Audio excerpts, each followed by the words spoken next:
Hello मेरे प्यारे student, तो क्या हाल चाल। आई होप कि आप लोग बहुत ही अच्छे होंगे। और आज की वीडियो देखिए जो है आपका रसायन विज्ञान का है और अनसॉल्व सेट ये कौन सा है 5 है, ठीक ना, 2024 का, जिसका कोड नंबर है 347 GD, ठीक है। अगर आप लोग 4 सेट नहीं देखे हैं तो 4 सेट हल हो चुका है और चारों सेट का वन शॉट वीडियो बन चुका है। प्लेलिस्ट में जाकर देखिए, सभी वीडियो आपको मिल जाएगी, ठीक है। अगर आप लोग इसको खरीदना चाहते हैं तो खरीद सकते हैं। 746 देखिए यहाँ पर मैं आपको नंबर दिखा दे रहा हूँ अपना, ठीक है।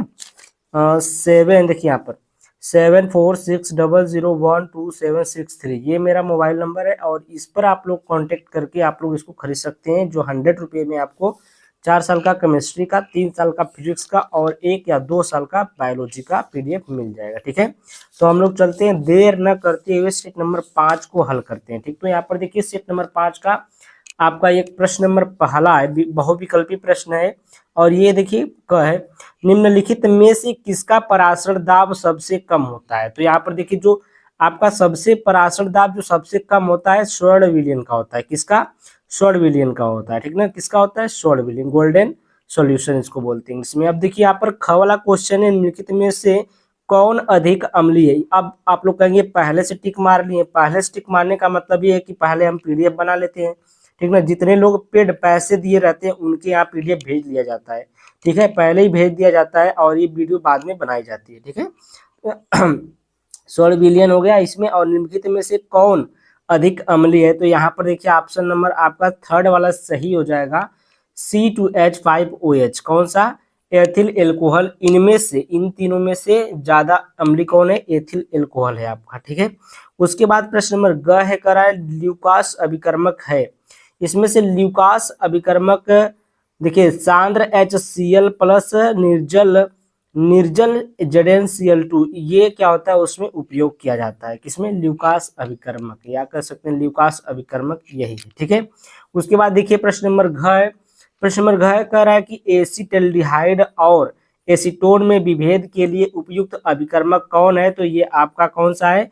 ये देखिए सिर्फ अभिकर्मक है। सेकेंड वाला आपका क्या हो जाएगा? सही आंसर हो जाएगा, सही जवाब हो जाएगा, ठीक ना। कौन सा है? सिर्फ अभिकर्मक। किसका? एसिटल्डिहाइड और इस एसीटोन में विभेद के लिए इसको उपयोग में लाया जाता है। उसके बाद देखिए आपका बहुविकल्पी में प्रश्न नंबर अंगा वाला है, कह रहा है कि निम्न में से कौन एमीन कार्बिल एमीन अभिक्रिया नहीं देती है। कौन सी एमीन है जो कार्बिल एमीन अभिक्रिया नहीं देती है। तो ये आपका CH3NH CH3, यानी कि इसको हम लोग क्या बोलते हैं? द्वितीयक एमीन बोलते हैं। तो ये जो आपकी सेकेंडरी एमीन होती है, ये एमीन आपकी कार्बिल एमीन अभिक्रिया नहीं देती है, ठीक है। तो यहाँ पर देखिए प्रश्न नंबर च है। च क्या कर रहा है? विटामिन ए की कमी से होता है क्या होते, कौन सा रोग होता है। तो आप लोग को पता ही होगा, रतौंधी होती है। विटामिन ए की कमी से रतौंधी होती है। तो ऑप्शन नंबर फोर्थ वाला आपका क्या हो जाएगा? सही जवाब हो जाएगा, ठीक है। अब देखिए आगे आपका क्वेश्चन क्वेश्चन देखिए कैसा है। देखिए प्रश्न नंबर 2 का क्या है?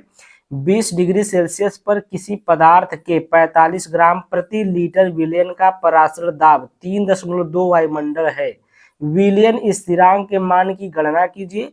पदार्थ का आणविक द्रव्यमान 342 है, ठीक है। यहाँ पर दिया, आप देखिए यहाँ पर हम क्वेश्चन को हल कर लिए, ठीक है। क्वेश्चन को हल कर लिए। अब क्वेश्चन को हम दिखाएंगे पूरा आपको सॉल्यूशन के साथ। तो यहाँ पर देखिए क्वेश्चन है।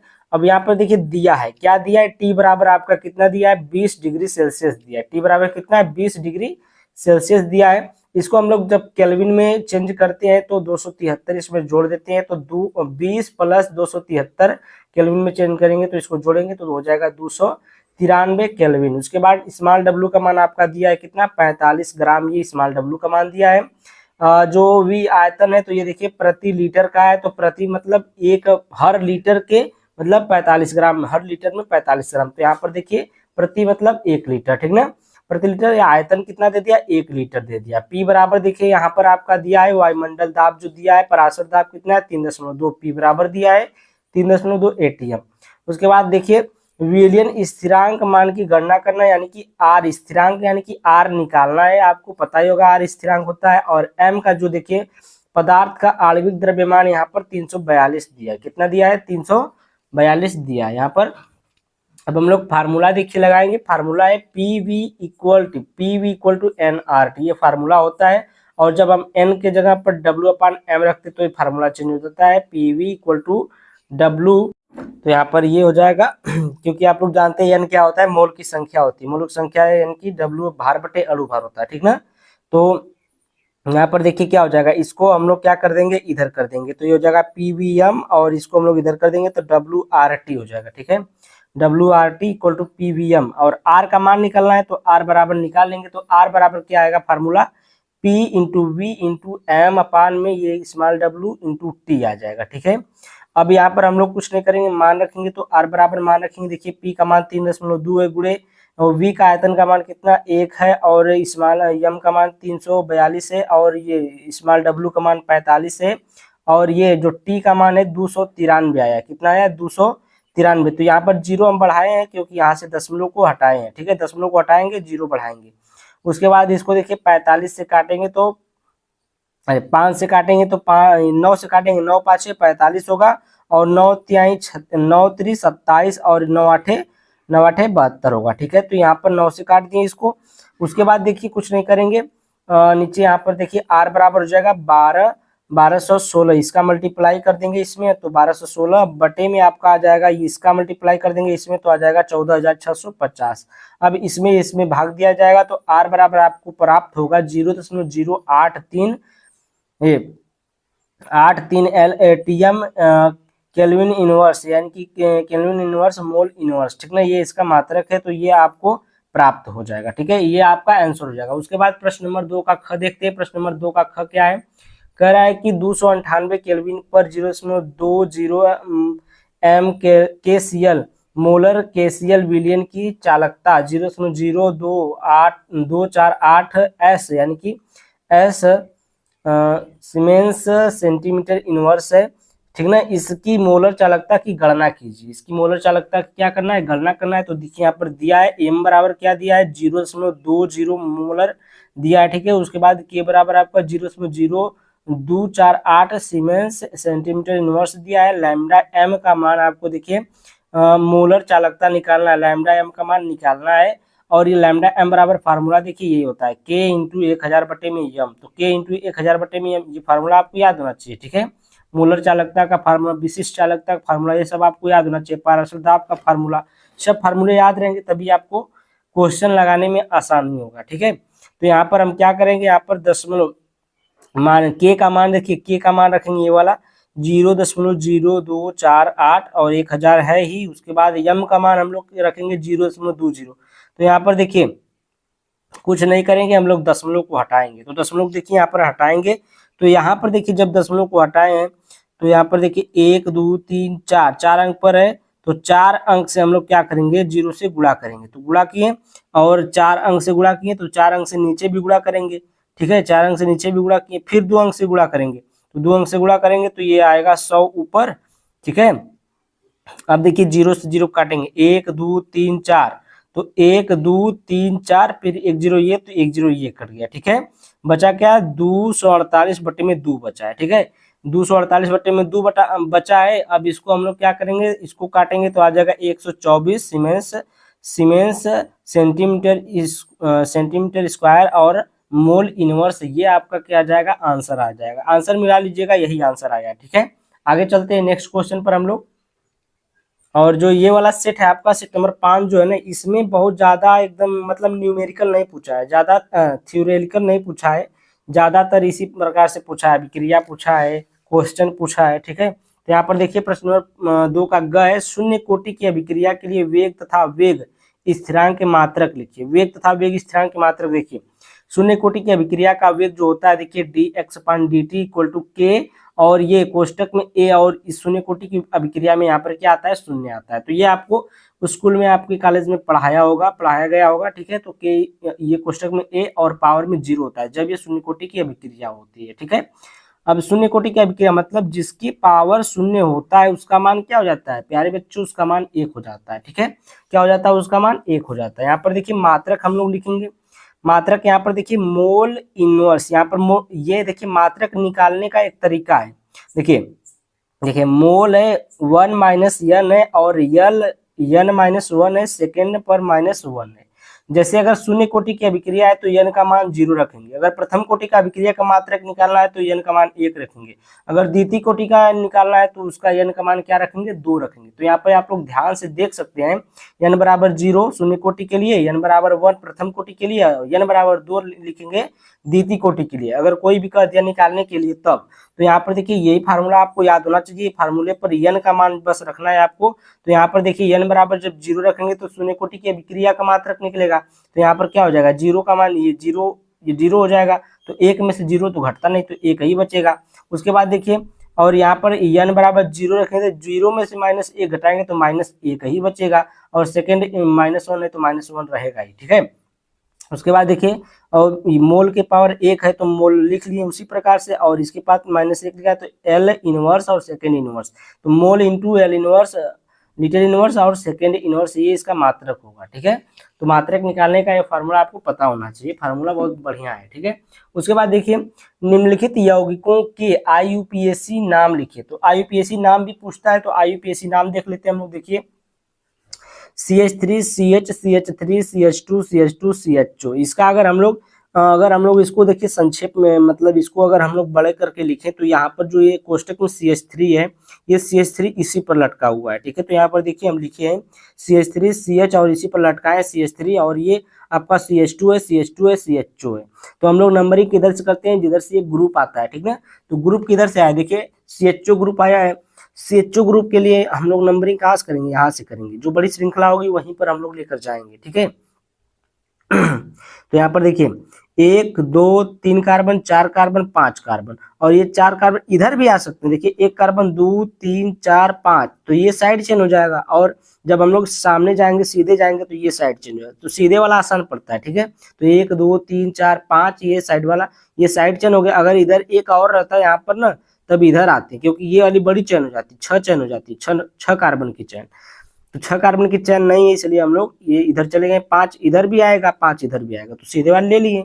अब देखिए ये साइड चेन कितने पर आया, पहले इसका नाम लिखते हैं। तो ये साइड चेन देखिए कितने पर आया, 4 पर आया, तो 4 देखिए देखेंगे 4 मेथाइल, मेथाइल पर ये चाहे मेथिल पढ़िए, ठीक है, 4 मेथिल। अब ये कितना कार्बन है, 1 2 3 4 5 कार्बन, 5 कार्बन के लिए हम लोग क्या लगाते हैं, पेंटेन लगाते हैं, क्या लगाते हैं, पेंटेन लगाते हैं। तो यहाँ पर क्या हो जाएगा, पेंटेन, पेंटेन हो गया, यहाँ तक पेंटेन हो गया। और ये अल लगा है, अल किसके लिए लगता है, CHO के लिए, CHO और CHO जो जब एल्डिहाइड ग्रुप का आ जाता है तो उसके लिए अल लगाते हैं अंत में, तो यहाँ पर पेंटेन नल हो जाएगा, ठीक ना। तो 4 मेथिल पेंटेनल हो जाएगा, पेंटेनल, ठीक है, ये आपका हो जाएगा। उसके बाद देखिए यहाँ पर पूछा है CH3 CO CH2 CO CH3, तो यहाँ पर 2 कार्बन 2 ऑक्सीजन यानी कि CO दे दिया है। तो यहाँ पर देखिए CH3, इसको हम संक्षेप में लिखे CH3 C double bond O C CH2 CO और CH3 है।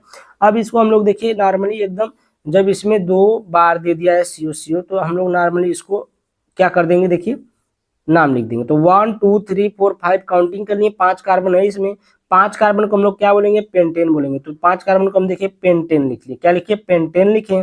अब देखिए जो आपका कीटोन ग्रुप आया, ये कीटोन ग्रुप CO क्या है, कीटोन ग्रुप है, तो 2 बार कीटोन ग्रुप आया है, तो एक बार आया है 2 पर, एक बार आया है 4 पर, तो लिखेंगे 2,4, और 2 बार आया तो 2 के लिए डाई लगाते हैं, और कौन है, ओन है। कीटोन का अंतिम में जो सफिक्स होता है क्या लगाते हैं हम लोग, ओन लगाते हैं, क्या लगाते हैं, ओन।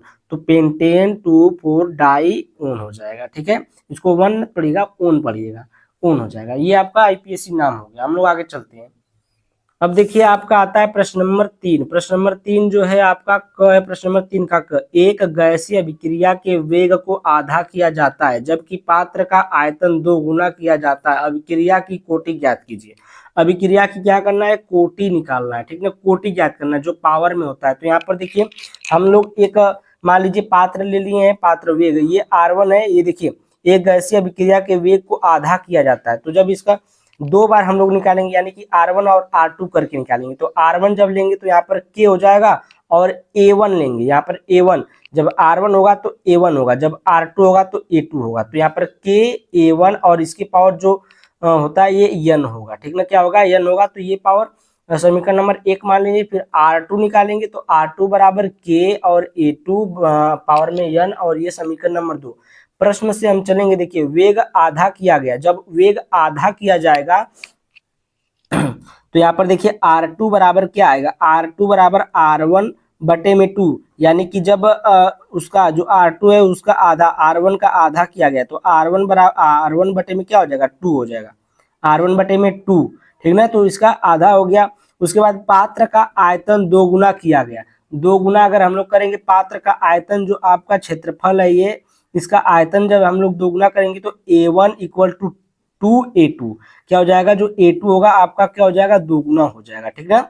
ये आपका पात्र है और ये आपका अभिक्रिया का वेग है, ठीक ना, तो ये वेग है, ये पात्र है, ठीक है। तो A1 बराबर कितना हो जाएगा, 2A2 हो जाएगा, तो 2 गुना किया गया। अब देखिए समीकरण 1 बटे समीकरण 2 कर देंगे, क्या कर देंगे, समीकरण 1 बटे समीकरण 2 कर देंगे। अब यहाँ पर क्या हो जाएगा, समीकरण 1 समीकरण 2 कर देंगे। समीकरण 1 आपका देखिए क्या है, समीकरण 1 है आपका ये R1 और ये इक्वल टू ये वाला, और R2 ये जो है आपका समीकरण 2 है। तो यहाँ पर देखिए R1 बटे में R2 इक्वल टू K और A1 अपन में n और K A2 अपन में बटे में नहीं, अपान में नहीं, ये पावर में n है, ठीक है, पावर में n, तो ये हो जाएगा। अब देखिए R2 बराबर हम क्या निकालते हैं, R2 बराबर निकालते हैं R1 बटे में 2, तो यहाँ पर क्या हो जाएगा R1 बटे में ये R1 अपन R2, यहाँ पर R1 अपन में 2 रख देंगे, ठीक है। उसके बाद देखिए यहाँ पर जो आपका A1 का मान था, A1 का मान कितना निकालते 2A2, तो यहाँ पर A1 की जगह पर 2A2 रख देंगे, ठीक है। अब यहाँ पर हम लोग कुछ नहीं करेंगे, हल करेंगे, तो यहाँ पर जो 2 है ये ऊपर आ जाएगा मल्टीप्लाई करके, तो 2R1 अपन में R1, तो R1 से R1 कट गया, 2 बचा है। अब यहाँ पर K से K कट गया, K से K कट गया, तो यहाँ पर 2A2 और ये पावर में n और A2 पावर में n बचा है, ठीक है। अब यहाँ पर देखिए क्या हो जाएगा, A2 से A2 भी कट जाएगा, A2 से A2 भी कट जाएगा, तो A2 से A2 कट गया, 2 इक्वल टू 2n बचा, पावर में n बचा, ठीक ना, तो पावर में n। अब देखिए क्या होगा, देखिए 2 के पावर 1 लिख सकते हैं, क्योंकि इसके पावर कुछ नहीं तो मतलब 1 है, तो 2 के पावर 1 हो गया, और यहाँ पर 2 के पावर n बचा है, तो 2 के पावर n हो गया। अब देखिए आधार समान है, घातों की तुलना करने पर, जब हम लोग घातों की तुलना करेंगे, जब ये आधार समान रहता है तो इसके बराबर ये हो जाता है, ठीक है, इसके बराबर ये हो जाता है, n बराबर 1 हो जाएगा। अतः n बराबर 1 यह प्रथम कोटि की अभिक्रिया है। जब यह n बराबर 1 आ जाएगा तो कौन कोटि की अभिक्रिया रहेगी, प्रथम कोटि की अभिक्रिया रहेगी। अन्यथा अगर यहाँ पर n बराबर 2 आता तो यह द्वितीय कोटि की अभिक्रिया होती, अगर 0 आता तो यह शून्य कोटि की अभिक्रिया होती, ठीक है। तो ये आपको क्वेश्चन बहुत ही आसान तरीके से मैं समझा दिया और बहुत ही अच्छे से आपको समझ में भी आया होगा। तो हम लोग आगे चलते हैं। अब यहाँ पर देखिए प्रश्न नंबर 3 का ख है, संक्रमण धातुओं की 2 विशेषताएं लिखिए। देखिए बहुत आसान पूछा है, बस दो विशेषता लिख देना, तो हम लिख दिए यहाँ पर, संक्रमण धातुएं परिवर्तित ऑक्सीकरण अवस्थाएं प्रदर्शित करती हैं। जो संक्रमण धातुएं होती हैं वो क्या अलग अलग प्रकार की ऑक्सीकरण अवस्था क्या करती हैं, प्रदर्शित करती है, दिखाती हैं। उसके बाद देखिए सेकेंड है, सेकेंड पॉइंट, संक्रमण धातुएं रंगीन आयनों का निर्माण करती है। जो संक्रमण धातुएं होती क्या होती हैं, और रंगीन आयनों का क्या करती है, निर्माण करती हैं। तो आप लोगों को बहुत ही अच्छे तरीके से मैं दिखा दे रहा हूँ लिख करके। और अगर आप लोग थोड़ा सी भी मेरी वीडियो से प्रसन्न है तो आप लोग वीडियो को लाइक करें और चैनल को सब्सक्राइब करे बिना तो नहीं जाएंगे आप। तो यहाँ पर देखिए प्रश्न नंबर 3 का, गैर निम्नलिखित अभिक्रियाओं में ए व बी को पहचानिए, ए व बी को पहचाना। तो यहाँ पर देखिए हम बहुत ही अच्छे तरीके से CH3CONH2 है और ये उपस्थिति है P2O5 पेंटा फास्फोरस पेंटा ऑक्साइड है, इसको हम इसकी उपस्थिति में गर्म किए। ए आपको बताना ये क्या बनेगा, फिर उसका अपचयन होगा तब बी क्या बनेगा, ठीक है। हाँ यहाँ पर हाइड्रोजन का मतलब भी क्या होता है, अपचयन होता है। क्या होता है इसका मतलब, अपचयन। अब देखिए यहाँ पर देखिए CH3CONH2 वही चीज लिए हैं, P2O5 को हम लोग गर्म करेंगे। जब हम लोग इसको गर्म करते हैं इसकी उपस्थिति में तो यहाँ से वाटर निकलता है। क्या निकलता है, यहाँ पर देखिए ये H2 है, ये O है, तो H2 निकल जाएगा, H2O निकल जाएगा, बाकी सब उसी प्रकार से देखिए CH3CN लिख देंगे, ठीक है। यहाँ तक समझ में आया बात। उसके बाद हम लोग देखिए यहाँ पर क्या करेंगे, इसको हम लोग क्या करना है, अपचयन कराना है। किसकी उपस्थिति में, SN और HCl की उपस्थिति में क्या कराएंगे, अपचयन कराएंगे। जब अपचयन कराएंगे तो इसमें हाइड्रोजन जुड़ जाएगा। तो यहाँ पर देखिए क्या हो जाएगा, CH3 और ये 2 हाइड्रोजन C के साथ 2 हाइड्रोजन N के साथ जुड़ेगा, तो CH3 CH2 NH2 हो जाएगा, तो एथिल एमीन बन जाता है। आपका क्या बन जाता है? एथिल एमीन बन जाता है। उसके बाद देखिए आपका प्रश्न नंबर 3 का घ है, न्यूक्लिक अम्ल क्या है, इसके दो महत्वपूर्ण कार्य लिखिए। तो यहाँ पर देखिए सेट नंबर 3 में 347 GB में प्रश्न 7 का ख देखिए। तो ये बहुत ही विधिवत से हम लिख देते हैं, जो क्वेश्चन पूछा रहता है ना उसको हम लोग बहुत ही अच्छे तरीके से लिख देते हैं कि आप लोग को मिल जाए। सेट नंबर 3 में 347 कोड नंबर भी आपको दिया है, 347 GB में प्रश्न नंबर 7 का ख देख लीजिएगा। अभी हम लोग आपको दिखा दे रहे हैं उसको। तो यहाँ पर देखिए न्यूक्लिक अम्ल की संरचना और उनके जैविक कार्य की व्याख्या कीजिए। तो यहाँ पर देखिए न्यूक्लिक अम्ल अति उच्च अणु भार वाले बृहद अणु हैं। ये मुख्यतः दो प्रकार के होते हैं, तो आपको यही लिखना है, ठीक है। इसमें कुछ अलग नहीं है। देखिए न्यूक्लिक अम्ल की संरचना मतलब कुछ अलग नहीं है, बस वही चीज लिखना है, जो हम लिखे हैं ना वही चीज है। न्यूक्लिक अम्ल अति उच्च अणु भार वाले क्या होते हैं? बृहद अणु हैं। ये मुख्यतः दो प्रकार के होते हैं। कौन कौन से? डी ऑक्सी राइबोज न्यूक्लिक अम्ल और राइबोज न्यूक्लिक अम्ल, ठीक ना। दो आपका डीऑक्सी राइबोज होता है, वो भी क्या होता है? एक न्यूक्लिक अम्ल होता है। जो आपका राइबोज RNA होता है वो भी क्या होता है? एक न्यूक्लिक अम्ल होता है। इन्हें पॉलीन्यूक्लियोटाइड भी कहते हैं। क्या कहते हैं इन्हें? पॉलीन्यूक्लियोटाइड भी कहते हैं। अब इसके हम लोग कार्य देख लेते हैं, कार्य क्या। अब यहाँ पर देखिए न्यूक्लिक अम्ल के जैविक कार्य। न्यूक्लिक अम्ल के जैविक कार्य में देखिए प्रथम है आपका, पहला है न्यूक्लिक अम्ल कोशिका में आनुवंशिक जानकारी को भंडारित और हस्तांतरित करता है। जो आपका न्यूक्लिक अम्ल होता है कोशिका में क्या करता है? आनुवंशिक जानकारी को भंडारित और हस्तांतरित करता है। उसके बाद देखिए सेकेंड है न्यूक्लिक अम्ल आनुवंशिक लक्षणों को अगली पीढ़ी में पहुंचाता है। जो आपका न्यूक्लिक अम्ल होता है वो आनुवंशिक यानी कि जो आपके पिता में गुण होगा उसी गुण को अगली पीढ़ी यानी कि आपका गुण को आपकी बेटे में पहुंचाएगा, ठीक है।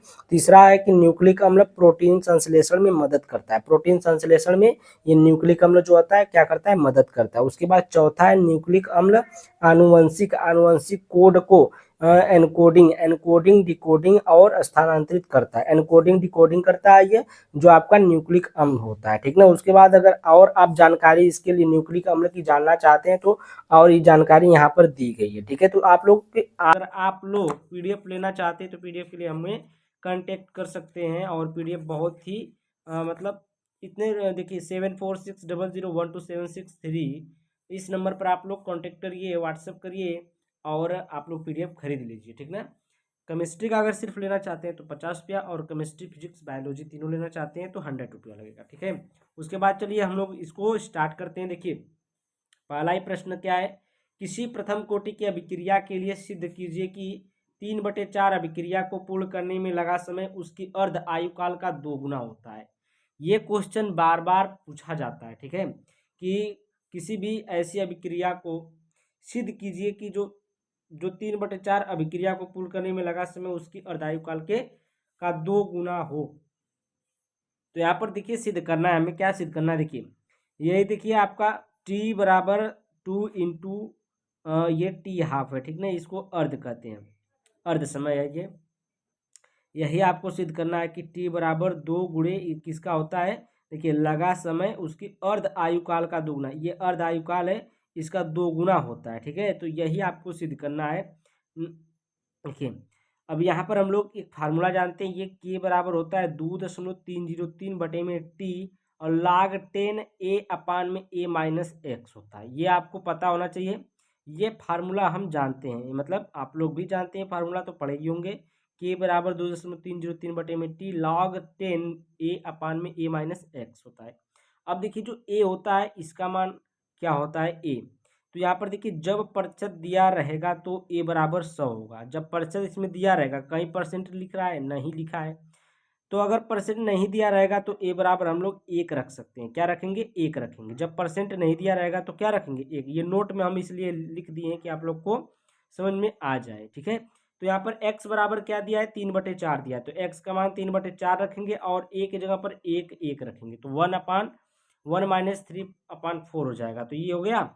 अब इसको हम लोग क्या करेंगे? इसको देखिए ये बटे में है तो इसको इसमें गुणा करेगा तो ये 4 - 3 बटे में क्या हो जाएगा? 4 हो जाएगा। तो ये क्या हो जाएगा? 1/1। यहाँ पर देखिए 1 बचेगा क्योंकि यह 4 में से 3 जाएगा तो 1 बचेगा और बटे में 4 है तो 4 ही रहेगा, ठीक है। तो यहाँ पर 4 और ये 1 पूरे के बटे 1/4, ठीक है।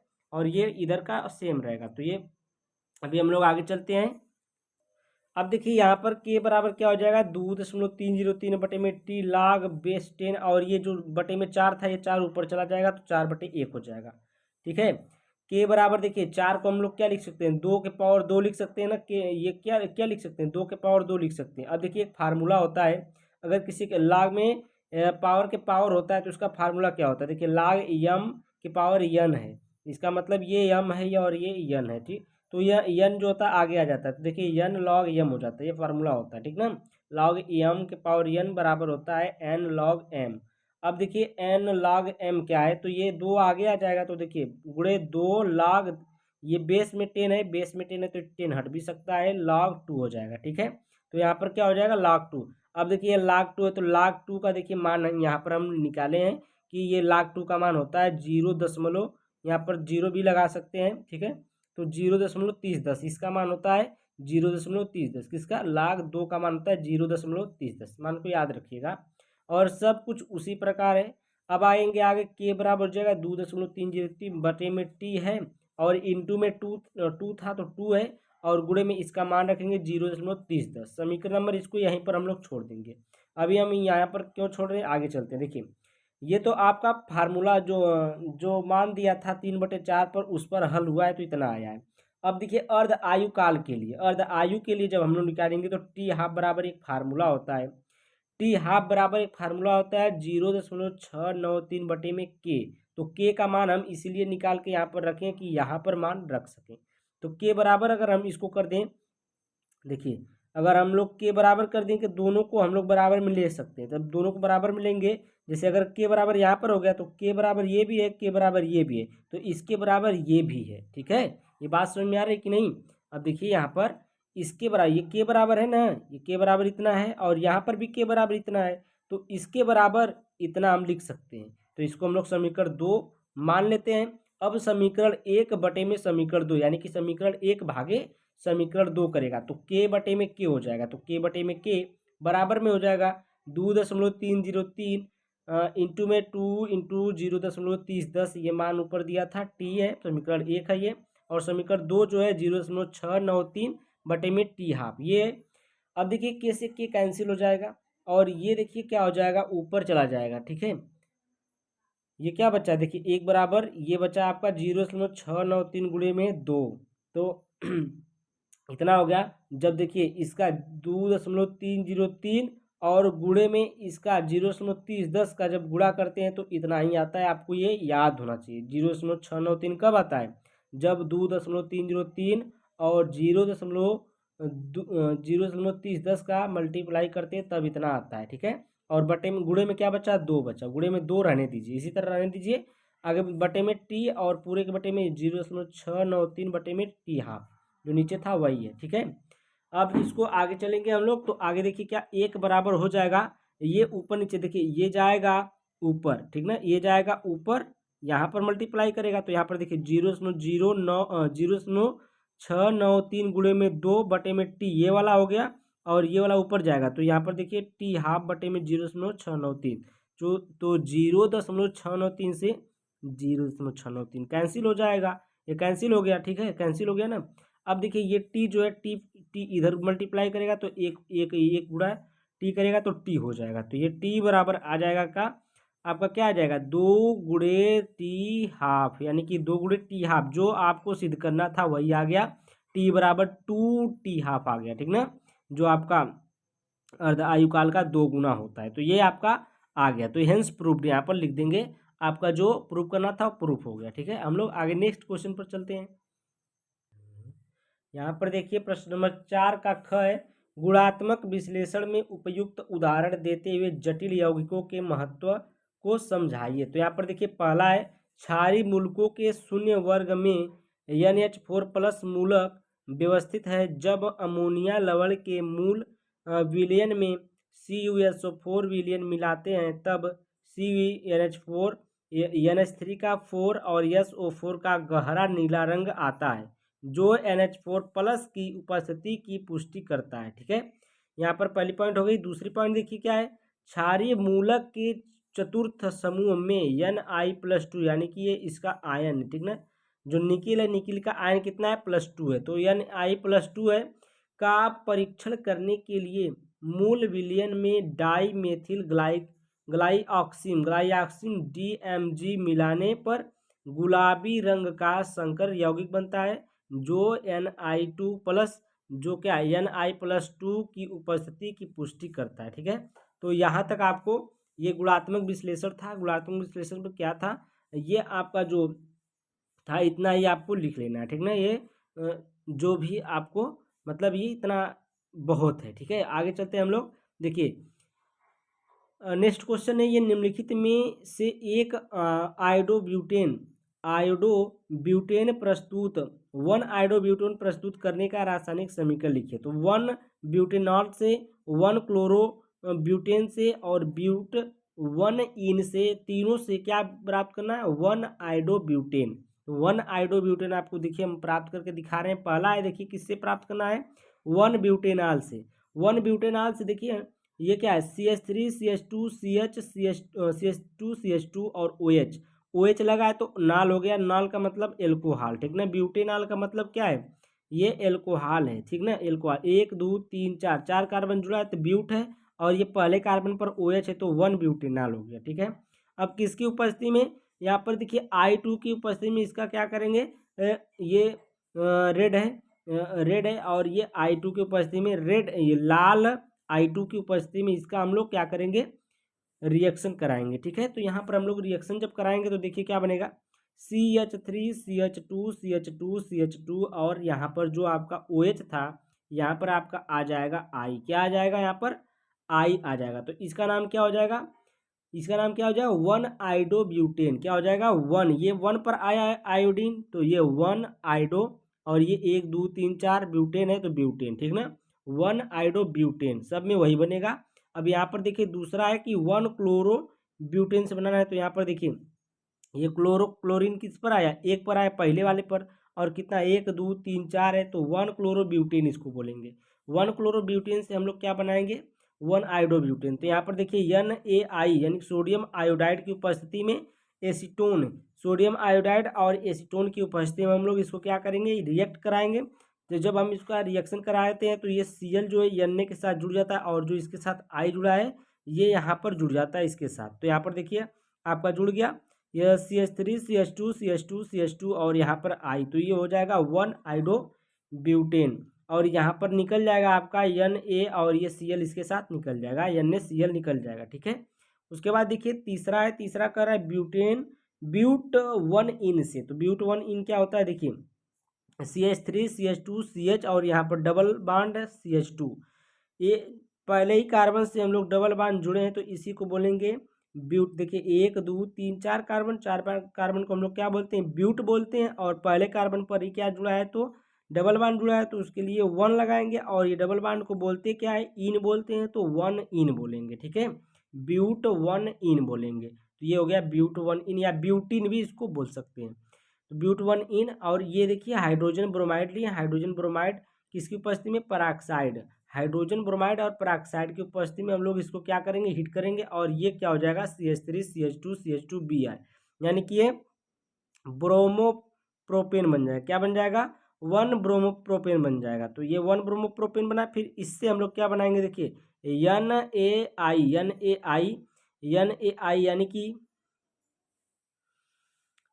यहाँ पर देखिए एक कार्बन और रहेगा, यहाँ पर मान लीजिए CH2 है, CH2 कर लीजिए, और यहाँ पर एक CH3 लिख लीजिए। ठीक है, CH3 CH2 CH2 CH2 और Br। ठीक ना, तभी ना ब्यूटेन बनेगा, ब्रोमो ब्यूटेन बनेगा, 1 ब्रोमो ब्यूटेन बनेगा। तो यहाँ पर बन गया। फिर यहाँ पर देखिए NiA मतलब NaI सोडियम आयोडाइड और एसीटोन की उपस्थिति में हम लोग क्या करेंगे, एसीटोन की उपस्थिति में इसको फिर से एक बार क्या करेंगे, हिट करेंगे। तो यहाँ पर देखिए 1 2 3 4 कार्बन, और यहाँ पर आयोडीन जुड़ जाएगा, ब्रोमीन यहाँ से निकल जाएगा, तो ये आपका 1 आयोडोब्यूटेन बन के तैयार हो जाएगा। तो कुछ नहीं करना था, सिर्फ आपको यही रिएक्शन देना था। रिएक्शन में भी बहुत कमाल का होता है कि रिएक्शन बहुत लोगों को नहीं आता है समझ में। ठीक है, तो इसको कुछ नहीं है, आप लोग बहुत ही आसान तरीके से ये रिएक्शन था। और आगे चलते हैं हम लोग। अब देखिए हम लोग का प्रश्न नंबर 4 का घ है। प्रश्न नंबर 4 का घ क्या है, एक एरोमेटिक यौगिक A जलीय अमोनिया के साथ गर्म करने पर यौगिक B बनाता है जो ब्रोमीन यानी Br2 तथा KOH के साथ गर्म करने पर अणुसूत्र C6H7N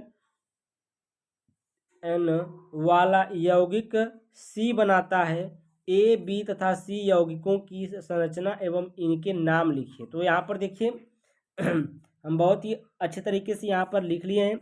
जैसा कि एक पूछा है, एक एरोमेटिक यौगिक है। एरोमेटिक यौगिक आप लोग समझ रहे हैं कि एरोमेटिक यौगिक क्या होता है।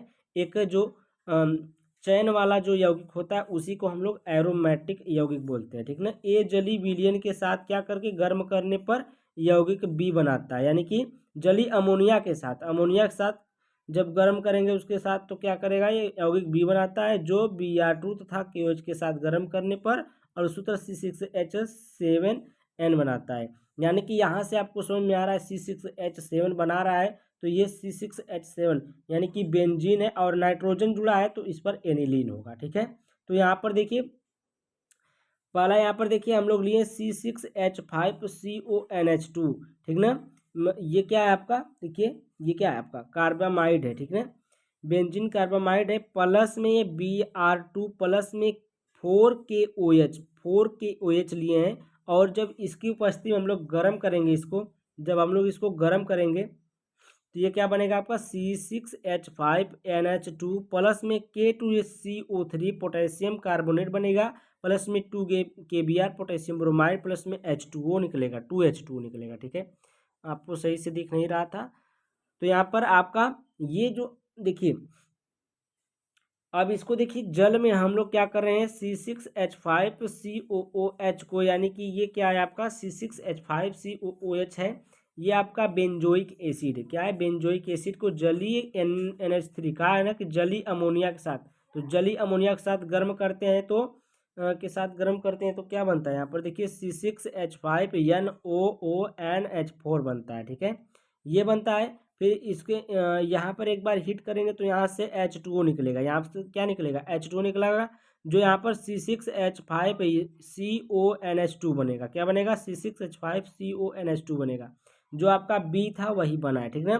तो ए को पहले हम लोग इसको देखें, ए को हम लोग क्या किए, जलीय NH3 के साथ हम लोग रिएक्शन कराएं तो आपका ये बना C6H5NOONH4 बना। फिर इसको हीट किया तो जिसमें से जल निकला है, जल निकलना है मतलब एक ऑक्सीजन निकलेगा और यहाँ से 2 हाइड्रोजन निकलेगा, ठीक है। तो यहाँ से 2 हाइड्रोजन निकला, यहाँ से एक ऑक्सीजन, तो यहाँ पर बचा NH2 CONH2 बचा, CONH2 बचा, ठीक है।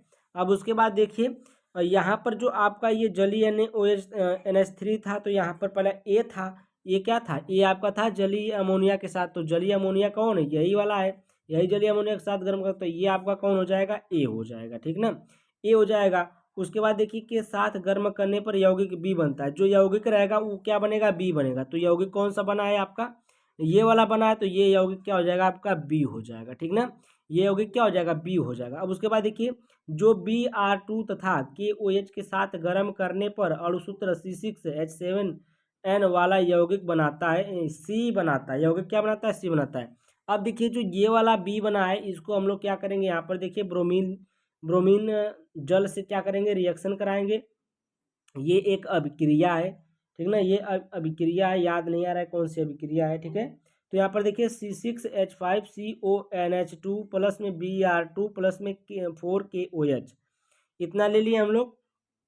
जब हम लोग इसको क्या करेंगे, गर्म कराएंगे तो ये क्या बनेगा, देखिए एक यौगिक क्या बनाता है, सी बनाता है। तो यहाँ पर देखिए एक यौगिक कौन सा बनाया, जो अणुसूत्र यहाँ पर लिखा हुआ है C6H7N, देखिए यहाँ पर देखिए C6H5 यहाँ पर 2 यहाँ पर 5, कितना हो गया, 5 2 7 हो गया ना, C6H7 और N बन गया, यह यौगिक बनाता है अणुसूत्र। तो ये वाला बनाएंगे और इसको छोड़ भी देंगे ना, इसको छोड़ भी देंगे तब भी आपका रिएक्शन सही होगा। तो यहाँ पर K2CO3 2KBr और 2H2A संतुलित करना बहुत जरूरी नहीं होता है, ठीक है।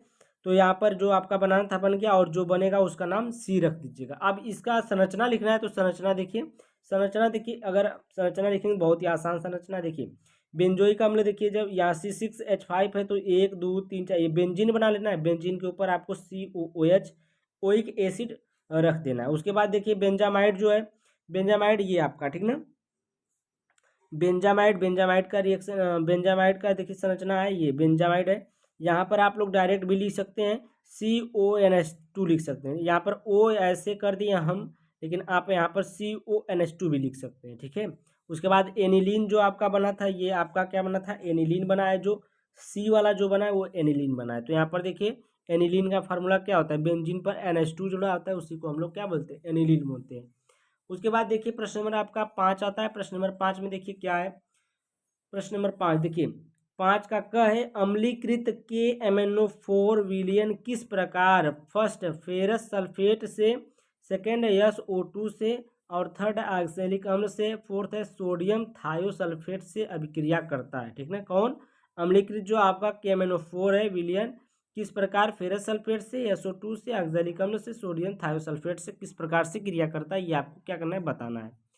तो ये वाला थोड़ा सा कठिन है, क्योंकि ये 11th का लग रहा है, पूछ दिया है। तो यहाँ पर देखिए FeSO4 से क्रिया, F इसका देखिए अर्ध सेल लिखेंगे, अर्ध अभिक्रिया लिखेंगे। तो FeSO4 का अर्ध अभिक्रिया क्या होगा, Fe2 प्लस प्लस में SO4 के पावर, ये SO4 -2 है, इसके पास आयन है, -2 है, इसके पास 2 प्लस है, ठीक है।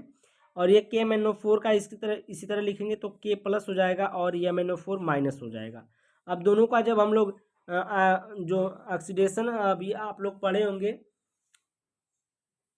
ऑक्सीकरण विधि, एक अपचय उपचय अभिक्रिया आप लोग पढ़े होंगे, तो उसी प्रकार से इसमें हल किया जाता है। तो यहाँ पर देखिए, इसमें देखिए MnO4 प्लस है, MnO4 माइनस है, और यहाँ पर ये Fe2 प्लस है, ठीक है, Fe2 प्लस है, और MnO2 प्लस है, और यहाँ पर Fe3 प्लस है, और यहाँ पर देखिए क्या लगाए हैं, 4H2O लगाए, 4H2O लगाए हैं। अब देखिए हम लोग इसको क्या करेंगे, यहाँ पर कुछ नहीं किया है, 4, ये देखिए 5 दूना के 10 और 8 10, 8 10 कितना हो गया, 8 और 10 18 हो गया, और यहाँ पर 5 3 15, 15 2 17। तो यहाँ पर देखिए आयन को संतुलित किया गया है, ठीक ना। तो 5 दूना के 10, 10 आयन इधर, और यहाँ पर 10 में 8 जोड़ेंगे तो कितना हो गया, 18, और एक गो माइनस है तो माइनस करेंगे 18 में से एक, तो 17 बचा। इधर 17 आयन है, और इधर कितना है, 2 प्लस 2 आयन इधर है, 5 3 15, 15 और 2 17 आयन इधर है, और ये देखिए H2O पर कोई आयन नहीं होता है, ठीक ना। तो 17 आयन इधर, 17 आयन इधर, ये आपका क्या हो गया, यही अभिक्रिया हो गया, ठीक ना। अब देखिए इसी प्रकार से पूछ ही दिया, ये देखिए अम्लीकृत KMnO4 विलयन की किस प्रकार फेरस सल्फेट से, तो इसी प्रकार से फेरस सल्फेट से रिएक्शन करता है, ठीक ना, इसी प्रकार से, इसी प्रकार से, इसी प्रकार से। तो हम लोग इसको क्या कहें, देखिए ये पूरा रिएक्शन लिख दिए, ठीक ना। ये अर्ध अर्ध था, तो हम लोग इसको दोनों को जोड़े हैं, दोनों को जोड़कर इसको, इसके आयन को संतुलित करना है, कुछ नहीं करना है। उसके बाद देखिए अब यही क्या कर रहा है, SO2 से, SO2 से कैसे करेगा, देखिए SO2 का, इसका जब अर्धायुकाल लिखेंगे तो इसका 2H2O प्लस में MnO4 माइनस और 5SO2, 2MnO2 प्लस, और यहाँ पर 5SO4 माइनस, और यहाँ पर प्लस में क्या 4H4। देखिए जब इधर H2O रहेगा तो इधर नहीं रहेगा, और इधर H2O रहेगा तो इधर नहीं रहेगा, ठीक है। तो जिधर H2O रहेगा उसके विपरीत क्या रहेगा, H प्लस रहेगा। H प्लस आयन क्या करता है कि आयनों को संतुलित करता है। अगर किधर आयन कम है तो H प्लस आयन से हम लोग उसको संतुलित कर सकते हैं। आप लोग 11 में ये पढ़े होंगे, 11th में। तो यहाँ पर देखिए इसमें कितना आयन है, एक आयन है, और इसमें कितना आयन चाहिए, एक आयन इसमें भी चाहिए। तो देखिए 2 दूना के 4 हो गया, प्लस में 4 है, और 5 दूना के 10 हो गया, माइनस में 10 है, -10 प्लस 4, -10 प्लस 4 कितना हो गया, -10 और प्लस 4 करेंगे तो कितना बचेगा, माइनस का 6 बचेगा। तो माइनस का 6 और ये 4 है, प्लस का 4, तो यहाँ पर कितना बचा, माइनस का आपका कितना बचा, -2 बचा, ठीक है। अब यहाँ पर हम लोग 2 से मल्टीप्लाई कर सकते हैं, तो जब 2 से मल्टीप्लाई करेंगे तो -2 इधर बचेगा और -2 इधर बचेगा, तो ये भी क्या हो गया, संतुलित हो गया। ये इसी प्रकार से रिएक्शन करेगा। तो ये देखिए इसी प्रकार से आपको इसको लगाना था, ठीक ना। तो जिस प्रकार से लगाना था हम इसको लगा दिए हैं, और आप लोग को समझना है, इसमें आप लोग समझ सकते हैं, जैसे हम बता रहे हैं उसी प्रकार से करना है, ठीक ना। दूसरा तरीका लगाएंगे तो गलत हो जाएगा। मैं मानता हूँ कि थोड़ा सा ये ऊपर जा रहा होगा, दिमाग से ऊपर, ठीक है। तो सर से ऊपर जा रहा है तो हम क्या करें भाई, उसको आप लोग समझिए। ऑक्सैलिक अम्ल, ऑक्सैलिक अम्ल का फार्मूला होता है C2O4 और 2 माइनस होता है इसके ऊपर, 2 माइनस, अब देखिए क्या होगा, यहाँ पर 2MnO4 माइनस। अब कहेंगे कि MnO4 माइनस ही हमेशा क्यों ले रहे हैं, क्योंकि ये इसको आयन में तोड़ा गया है, ठीक ना, इसको आयन में तोड़ कर हम ले रहे हैं। जैसे ये KMnO4 आयन था, KMnO4 था ना, तो K निकल गया इसमें से, तो ये आयन में चेंज हो गया, तो आयन में चेंज हो गया तो आयन वाला लेंगे। तो क्योंकि इसका आयन ही संतुलित करना है इसलिए आयन में लेंगे, ठीक है। तो C2O4 माइनस 2, इस पर ट्रू माइनस आयन होता है। अब यहाँ पर देखिए जो आपका इसको आ जाएगा Mn2 प्लस होता है इस पर, और जो आपका अब देखिए इधर H2O जोड़ेंगे, कितना H2O जोड़ेंगे, जितना इधर हाइड्रोजन है ही नहीं, ऑक्सीजन है, तो ऑक्सीजन को संतुलित करने के लिए H2O जोड़ेंगे। यहाँ कितना ऑक्सीजन था, देखिए यहाँ पर 2 तो ये बाद में आया, ठीक ना, तो O4 और O4 यानी कि 8 ऑक्सीजन था, तो 8 H2O जोड़ेंगे, तो 8 H2O हो गया। और CO2 इसमें आ गया है, क्या है कि C2 भी है, C2O है, तो इसमें देखिए C कितना है, इधर C कितना है, 2C है, और यहाँ पर 10CO2 हो गया, ठीक ना। अब देखिए हम लोग क्या करेंगे, यहाँ पर आयन देखेंगे, यहाँ पर आयन कितना है, 2 दूना के 4 है, 4 प्लस में आयन है, कितना है, 4 प्लस में आयन है, यहाँ पर कितना है, 4 प्लस में आयन है। और यहाँ पर देखिए 2 माइनस में आयन है, और ये 2 माइनस में ion, 2 minus minus minus 4 ion, -4 ion इधर है, और इधर +4 आयन है। अब हम लोग क्या करेंगे, यानी कि -4 इधर +4, यानी कि इसको पूरा कितना आयन चाहिए, बहुत ज़्यादा आयन चाहिए। बहुत ज़्यादा का मतलब कितना आयन चाहिए, यहाँ पर देखिए 16 प्लस आयन लगाया है, यहाँ पर 16 प्लस आयन लगाया है।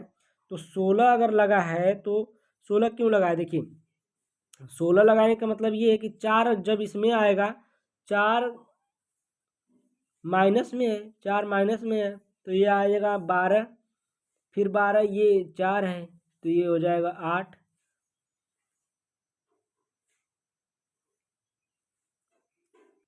यहाँ पर देखिए ये कार्बन है, कार्बन यहाँ पर देखिए 10 है, ठीक ना, 10 इसको भी करना पड़ेगा, तो यहाँ पर कितने से मल्टीप्लाई करेंगे, 5 से, तो 5 दूना के 10, ये कार्बन हो गया, तो 5 दूना के 10, 5 दूना के 10, -10 और -2 12, -12 हो गया, -12 और ये +4 है, तो -12 को कितने से कम करेंगे तो +4 बचेगा। तो ये देखिए 16 है, +16 से -12 घटाएंगे तो कितना बचेगा, +4 बचेगा, तो इधर भी +4 हो गया, इधर भी +4, ठीक ना, इक्वल हो गया। तो यही आपको करना था, कुछ नहीं करना था। सोडियम थायोसल्फेट से, तो सोडियम थायोसल्फेट से देखिए क्या करेंगे, MnO4 माइनस और 3H2O3 -2 इस पर चार्ज है, जब सोडियम यहाँ से हटा है, और ये H2 जब इधर जुड़ा है तो H+ जुड़ेगा, ठीक ना। तो यहाँ पर H2O जुड़ा है, तो कभी कभी OH माइनस भी जोड़ा जाता है। तो यहाँ पर देखिए MnO4 माइनस 3H2O-2, और यहाँ पर देखिए -2 आयन है, और यहाँ पर क्या है 8 MnO2 और 2OH माइनस है, 2OH माइनस है, तो 2 माइनस इधर, और 6 दूना के 12, -12 और -2 16, 12 12 2 14 हो गया, -14। तो यहाँ पर देखिए 3 दूना के 6, और ये यहाँ पर 1 है, यहाँ पर ऑक्सीजन कितना है, सल्फर यहाँ पर देखिए 6 है, यहाँ पर देखिए ये 8 मैग्नीज है, तो यहाँ पर 8 से जब मल्टीप्लाई करेंगे तो ये क्या हो जाएगा, 8 एकम 8 -8 -8 और 3 दूना के 6 -6, 8 6 14 हो जाएगा, ठीक ना, 6 दूना के 12 12, और ये 12 2 14 हो गया, ठीक है, -14 -14 दोनों हो गया। तो यही करना था, कुछ नहीं करना था। इसमें देखिए निम्नलिखित के IUPAC नाम लिखिए, तो IUPAC नाम लिखने में कुछ नहीं है, कुछ नहीं है, एकदम आसान है। यहाँ पर देखिए CONH3 का 6 दिया है, इसको हेक्सा बोलते हैं, Cl3 है, ठीक ना। अब देखिए इसका जब नाम लिखते हैं तो पहले लिखेंगे इसका लिगेंड का नाम लिखते हैं, जो इसके बाद होता है, ये जो होता है ये आपका एटम होता है, ठीक ना। ये कौन सा, सेंट्रल एटम बोलते हैं इसको, कौन सा, केंद्रीय धातु, ठीक ना, केंद्रीय धातु होता है, और इसके जो बगल में होते हैं सब लिगेंड होते हैं, पहले इन्हीं का नाम लिखा होता है, वो भी जो अल्फ़ाबेट के हिसाब से आते हैं। तो ये इसमें तो एक ही है, तो ये 6 है, तो 6 को हम लोग हेक्सा लिखते हैं, 6 हेक्सा, इसको क्या बोलते हैं, एमीन, एमीन, ठीक ना, तो 6 हेक्सा एमीन। और ये सिंपल में है तो सिंपल में लिखेंगे कोबाल्ट, और ये कोबाल्ट, जब देखिए यहाँ पर आयन रहता है, यहाँ पर कुछ रहता है के, या कुछ भी रहता है, सोडियम रहता है, के रहता है, कुछ भी रहता है, तो यहाँ पर कोबाल्टेट लगाते हैं। तो यहाँ पर कोबाल्टेट नहीं लगेगा, कोबाल्ट, क्योंकि यहाँ पर कुछ नहीं आगे, ठीक ना, प्लस धातु नहीं। तो यहाँ पर देखिए कोबाल्ट, और इसकी ऑक्सीकरण संख्या +3, क्योंकि इस पर देखिए कोई चार्ज नहीं होता है, तो इसका 0 हो जाएगा, इसका ऑक्सीकरण 0 होता है, और ये -3 है, तो -3 है, 0 के इधर जाएगा तो क्या आ जाएगा, प्लस में आ जाएगा, प्लस तो यहाँ पर आ जाएगी इसकी ऑक्सीकरण संख्या थर्ड आ जाएगी। ठीक है, तो थर्ड क्लोराइड हो जाएगा, थर्ड क्लोराइड। उसके बाद देखिए TiC, ये TiH2O हेक्स, मतलब 6 बार कितना है, 6 है, कौन सा, हेक्सा, ठीक ना। और प्लस चार्ज जो ऊपर दिया है 3, इस पर प्लस चार्ज है। ठीक है, अब देखिए यहाँ पर हेक्सा एक्वा, जल को हम लोग क्या बोलते हैं, एक्वा बोलते हैं, हेक्सा एक्वा टाइटेनियम, क्या बोलेंगे, हेक्सा एक्वा टाइटेनियम। और थर्ड आयन बोलेंगे। जब यहाँ पर आयन कब लिखते हैं, जब ऊपर चार्ज आता है तब यहाँ पर आयन लिखते हैं, थर्ड आयन लिखेंगे। उसके बाद देखिए K2NiCN4, और ये पोटेशियम, इसको क्या लिखेंगे, पहले जब आगे रहता है तो पहले उसका नाम लिख देते हैं, पोटेशियम टेट्रा, टेट्रा ये साइनाइड, टेट्रा साइनो निकिलेट, निकिलेट। अब देखिए निकिलेट 8 लगाएंगे, 8 कब लगाएंगे, जब इसके आगे कोई धातु आएगा। ठीक है, तो निकिलेट सेकेंड। देखिए इस पर +2 चार्ज, इस पर -4, तो -4 और +2 कितना हो गया, -2 हो गया। और ये 0 के इधर जाएगा तो प्लस हो जाएगा 2 में, तो ये सेकेंड आ जाएगा इसकी ऑक्सीकरण संख्या। उसके बाद देखिए आपका आएगा फोर्थ वाला है PTNH3 का ट्वाइस Cl2 है, तो डाईएमीन डाईक्लोराइडो प्लेटिनम, प्लेटिनम सेकेंड, ठीक ना, डाईएमीन डाईक्लोराइडो प्लेटिनम सेकेंड। ठीक है, इसका ऑक्सीकरण संख्या कितना आएगा, 2 ही आएगा, क्योंकि इसका 0 होता है, अमोनिया का 0 होता है, तो Cl2 है तो इसका -2, तो 2 ही आएगा। ठीक है, अब देखिए एक क्वेश्चन है, प्रश्न नंबर 5 का ग है, कैसे परिवर्तित कीजिएगा केवल रासायनिक समीकरण 1 ब्रोमोप्रोपेन को 2 ब्रोमोप्रोपेन में। तो यहाँ पर देखिए 1 ब्रोमोप्रोपेन, देखिए 1 2 3 3 कार्बन को हम लोग प्रोपेन बोलते हैं, तो 1 ब्रोमोप्रोपेन है, और इसको एल्कोहलिक KOH के साथ गर्म करेंगे तो HBr निकलेगा, और यहाँ पर देखिए CH3CH और डबल बॉन्ड CH2 जुड़ेगा, फिर ये प्लस HBr हम लोग इसमें जोड़ेंगे तो ये क्या हो जाएगा, ये Br जो होगा इस पर आकर जो है CH3CH, और ये 2 पर आकर जुड़ेगा तो CH3, तो यहाँ पर 2 ब्रोमोप्रोपेन हो गया। ठीक ना, तो यहाँ पर ये जो ब्रोमीन आकर सेकंड वाले कार्बन पर जुड़ा है, इसलिए इसका नाम क्या होगा, 2 ब्रोमोप्रोपेन हो जाएगा। आगे चलते हैं, अब देखिए यहाँ पर 2 ब्रोमोप्रोपेन को 1 ब्रोमोप्रोपेन में उसी प्रकार से बस रिवर्स कर देना। यहाँ पर देखिए CH3CH, ये 2 ब्रोमोप्रोपेन अभी जो बनाए थे एल्कोहलिक KOH, फिर लेंगे हम लोग, फिर ये क्या बन जाएगा, CH3CH डबल बॉन्ड CH2 बन जाएगा, फिर HBr से ये पेरोक्साइड की उपस्थिति में कर देंगे, तो पेरोक्साइड की उपस्थिति में करेंगे तो ये CH3CH2 और ये 1 पर आ जाएगा, तो ये ब्रोमो हो जाएगा, तो 1 ब्रोमोप्रोपेन बन जाएगा आपका। ठीक है, उसके बाद देखिए अगर तीसरा वाला है क्लोरोबेंजीन को डाईफेनिल में चेंज करना है, तो ये क्लोरोबेंजीन पर क्लोरीन जुड़ा है तो इसको बोलेंगे क्लोरोबेंजीन, तो ये सेकेंड 2Na+ में क्लोरोबेंजीन है, ये क्लोरोबेंजीन आपका डबल क्लोरोबेंजीन है। ठीक है, एक क्लोरोबेंजीन यहाँ पर, एक क्लोरोबेंजीन यहाँ पर, तो एक सोडियम इसके साथ, एक सोडियम इसके साथ, मतलब क्लोरीन इसके साथ, एक क्लोरीन इसके साथ, तो 2NaCl निकल जाएगा। ड्राई ईथर के साथ सूखा हुआ शुष्क ईथर की उपस्थिति में हम लोग इसका रिएक्शन कराएंगे, और ये हो जाएगा 2NaCl बाहर आएगा, और ये डाईफेनिल बन जाएगा, दोनों आपस में जुड़े रहेंगे। ठीक ना, तो ये क्या हो जाएगा, इसका नाम डाईफेनिल हो जाएगा। उसके बाद फोर्थ वाला है क्लोरोबेंजीन को फिनाल में चेंज करना है, तो देखिए ये क्लोरोबेंजीन है, इसको एकदम ईजी चेंज करना है, NaOH से रिएक्शन कराएंगे तो जो Cl होगा Na के साथ Cl हो जाएगा, वो निकल जाएगा, और देखिए यहाँ पर देखिए HCl निकल गया, और यहाँ पर जो ऑक्सीजन होगा, ये ऑक्सीजन जाकर के इसके NaO जो होगा, यहाँ पे सोडियम ऑक्साइड होगा जो इसके साथ जुड़ जाएगा, और ये Cl HCl निकल जाएगा, H और Cl निकल जाएगा। उसके बाद एक बार और HCl से रिएक्शन कराएंगे, तो HCl से रिएक्शन कराने पर H जाकर यहाँ पर जुड़ेगा, और Na इसके साथ NaCl बना लेगा, और यहाँ पर OH बन जाएगा आपका फिनाल। ठीक है, फिनाल बन गया। प्रश्न नंबर देखिए 5 का घ है, 5 का घ तो हम लिखने, तो इसमें अनसॉल्व पेपर में हम लोग देख लेते हैं सेट नंबर 5, प्रश्न नंबर 5 का घ। देखिए ये कह रहा है कि ग्लूकोज फेनिल हाइड्रेजोन तथा N-हेक्सेन में किस प्रकार परिवर्तित कीजिएगा, केवल रासायनिक समीकरण लिखिए। ठीक ना, ग्लूकोज को ग्लूकोज फेनिल हाइड्राजोन तथा N-हेक्सेन में किस प्रकार परिवर्तित कीजिएगा, केवल रासायनिक समीकरण लिखना है। तो यहाँ पर देखिए ये आपका ग्लूकोज का फार्मूला होता है। ठीक है, ये CHO और CHOH का 4 है, और यहाँ पर CH2OH है, ये ग्लूकोज होता है, आपको पता ही होगा। और ये फेनिल हाइड्रोजन में कन्वर्ट करना, इसमें कन्वर्ट करना है, तो ग्लूकोज फेनिल हाइड्रोजन में कन्वर्ट करना है, तो इसके साथ रिएक्शन कराना पड़ेगा। तो यहाँ पर देखिए यहाँ पर देखिए C6H5 होता है और NH है NH2 है, ठीक है, NH है NH2 है। यही हाइड्रोजन जो होता है इसी के साथ रिएक्शन करके क्या करता है, जल बना लेता है। तो यहाँ पर क्या बन जाएगा, H2O बन जाता है। क्या बन जाता है, H2O बन जाता है। और यही जो नाइट्रोजन होता है इसके साथ रिएक्ट हो जाता है। तो यहाँ पर देखिए ये हाइड्रोजन जो ऊपर हो गया, तो यहाँ पर देखिए HC double bond NH C6H5, ठीक ना। तो इसी का नाम हो जाता है आपका ग्लूकोज फेनिल हाइड्राजोन, ठीक है। हाइड्राजोन कहिए चाहे हाइड्रेजोन कहिए, बात एक ही है।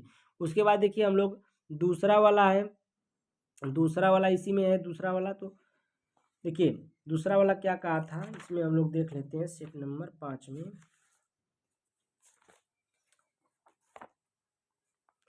यन हेक्सेन में किस प्रकार परिवर्तित कीजिएगा, तो ग्लूकोज को यन हेक्सेन में परिवर्तित करना है। तो यहाँ पर देखिए C6CHO और CHOH का 4 है, CH2OH है, P है, यहाँ पर फास्फोरस है, प्लस में HI हाइड्रोजन आयोडाइड है। यहाँ पर इसको हम लोग क्या करेंगे, हीट करेंगे, ठीक है। यहाँ पर हीट करेंगे हम लोग, ये फास्फोरस है, ये हाइड्रोजन आयोडाइड है, और यहाँ पर हम लोग इसको हीट दे रहे हैं, गर्म कर रहे हैं, इसके साथ ये रिएक्ट करेगा। तो यहाँ पर देखिए जब ये रिएक्शन होता है तो यहाँ पर CH3 बनता है, CH2O, CH2 ये क्या हो जाता है, 4 है, CH2 का 4 है और CH3 है। इसको हम लोग नाम दे देते हैं यन हेक्सेन। क्या नाम देते हैं, यन हेक्सेन इसका नाम देते हैं, ठीक है। तो ये आपको क्या हो गया, यन हेक्सेन प्राप्त हो गया। यन हेक्सेन बनाना था। और यहाँ पर जो हम लोग आज के लिए इतना ही। प्रश्न नंबर 5 का घ कंप्लीट हुआ, ठीक ना। प्रश्न नंबर 5 का घ कंप्लीट। अगर आप लोग पीडीएफ नहीं लिए तो पीडीएफ ले लीजिए, ठीक है, पीडीएफ ले लीजिए ताकि आप लोग को पढ़ने में आसानी हो जाए, ठीक ना।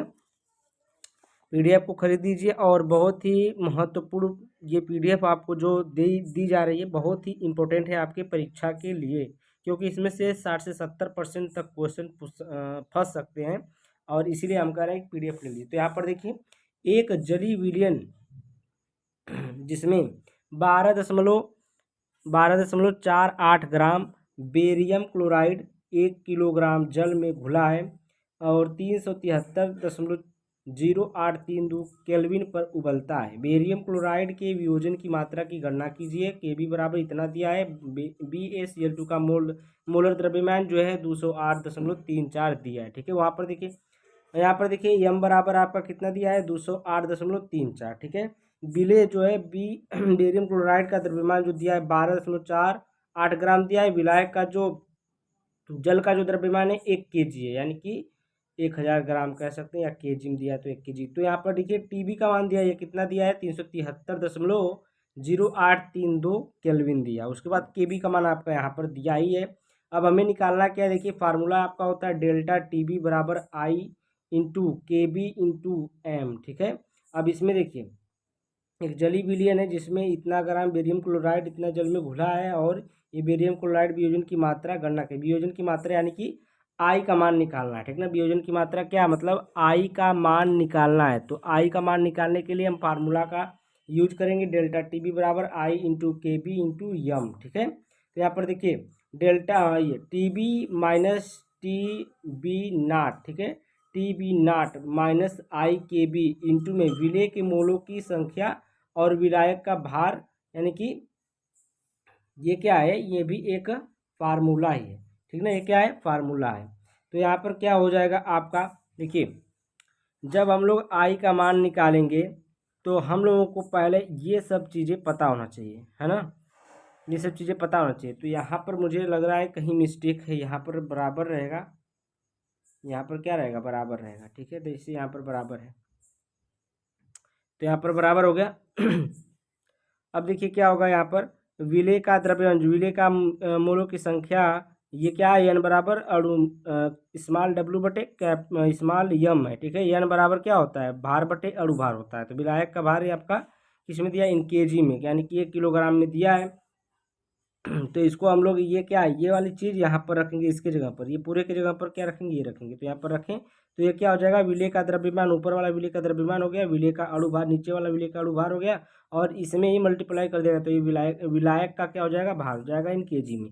अब देखिए यहाँ पर सबका मान रखेंगे, इसका मान कितना है 373 इतना, और इसका मान जो है डेल्टा TB है जो ये टेम्परेचर में है, इसका देखो 273 में हम लोग कितना जोड़ देंगे, 100 जोड़ देंगे। तो ये 100 में आपका कितना जोड़ देंगे, 273 जोड़ेंगे तो क्या हो जाएगा, ये आपका केल्विन में मान आएगा। तो यहाँ पर आई बराबर 0.52 0.52 गुणे 12.48 और ये इसका मान दिया है 208 गुणे में 208.34 गुणे में 1, ये मिला है केजी में कितना दिया 1 दिया है। तो यहाँ पर क्या करेंगे हम इसको हल करेंगे। अब देखिए इसको जोड़ेंगे 373 हो गया और यहाँ पर देखिए आई बराबर इतना आई इंटू ये और ये आप लोग देख रहे हैं ये हम मतलब बोल देखिए आई इंटू 0.52 गुणे 12.48 बटे में 208.34 बोल दिए बस ना। अब देखिए यहाँ पर 0.0832 इसमें से घटाएंगे तो इतना बचेगा ठीक ना, क्योंकि 373 दशमलव ये क्या है बड़ा है इससे, तो इसमें से घटाएंगे तो ये 373 से घट जाएगा पूरा खत्म और ये पीछे वाला बच जाएगा तो इतना 0.0832 बचेगा। आई बराबर आई इंटू 0.52 गुणे में 12.48 बटे में 208.34 अरे 48 ठीक है, नहीं 3 4 आई बराबर क्या आ जाएगा आपका, जब ये इधर जाएगा मल्टीप्लाई करेगा और ये वाला इधर आएगा तो आई बराबर आ जाएगा ठीक ना। ये वाला कहाँ जाएगा इधर मल्टीप्लाई करेगा और ये जो यहाँ पर है ये नीचे आ जाएगा तो आई बराबर ये आपका प्राप्त होगा। अब यहाँ पर देखिए गुणा भाग करेंगे, इसका मल्टीप्लाई गुणा भाग करेंगे तो आई बराबर आपका 2.671 आपको प्राप्त होगा आंसर। क्या प्राप्त होगा आपका आंसर प्राप्त होगा ठीक ना। तो यहाँ तक आप लोग कर लीजिए। आगे देखिए यहाँ पर वियोजन की मात्रा निकालने के लिए अल्फा बराबर फार्मूला आप लोग जानते हैं, अल्फा बराबर i-1 अपान में n-1 है। तो n का मान हम लोग यहाँ से निकालेंगे BaCl2 क्या है, तो यहाँ पर Ba+2 इस पर कितना चार्ज होता है +2 चार्ज और Cl पर कितना चार्ज है -1 है। तो यहाँ पर दोनों को मिलाकर कितना n बराबर आएगा 2 और 1 3 हो गया, 3 आयन है, आयन की संख्या कितनी हुई 3 हुई, तो n बराबर कितना हो गया यहाँ पर 3 रखेंगे। क्या रखेंगे 3 रखेंगे। तो यहाँ पर आई का मान रखेंगे, यहाँ पर एन का मान रखेंगे और घटा देंगे तो अल्फा बराबर देखिए 2.671 -1 बटे में 3 -1 ठीक है। यहाँ पर आपका 1.671 बटे में 2 और यहाँ पर 1000 से गुणा होगा क्योंकि इस दशमलव को हटाना है तो दशमलव यहाँ से हट जाएगा और दशमलव हटेगा तो फिर नीचे ऊपर दोनों तरफ गुणा होगा। जब 1000 से इसमें हो रहा है तो 1000 से इसमें भी होगा तो ये क्या हो जाएगा 2000 हो जाएगा और इसमें जब भाग करेंगे तो ये आपका 0 यहाँ पर देखिए दशमलव हटाए हैं तो यहाँ पर 1.671 था तो यहाँ पर आपका ये आएगा ठीक है। तो यहाँ पर 1671 आ गया, 1671 को इससे भाग करेंगे तो 0.835 आपका प्रतिशत जो वियोजन की मात्रा होगी कितना परसेंट होगी 0.835% होगी ठीक है।